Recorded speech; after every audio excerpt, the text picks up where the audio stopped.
vítejte u videotutoriálu občanského sdružení kohovolit.eu.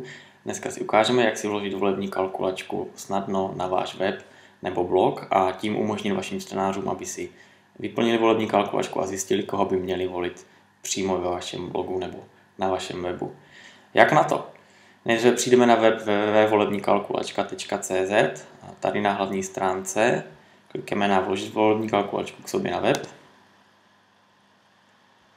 Můžeme si vybrat buď celou volební kalkulačku, konkrétní kraj nebo konkrétní senátní obvod.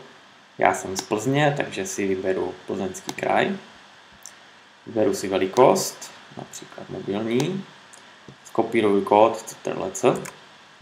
Přepnu se do svého blogu, dám vytvořit nový příspěvek.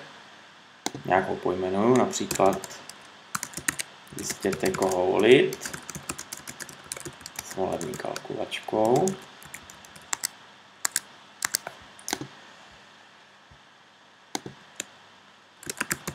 Napíšu nějaký text, zkoušejte volební kalkulačku.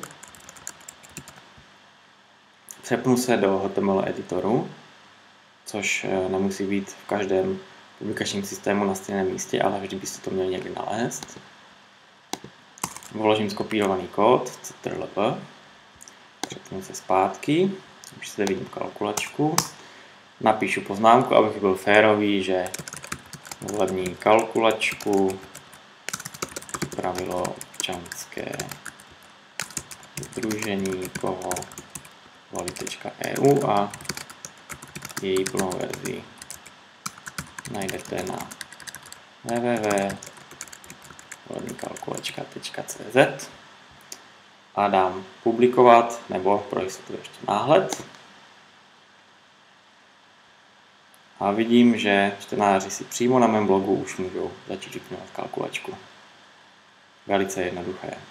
Děkujeme za pozornost.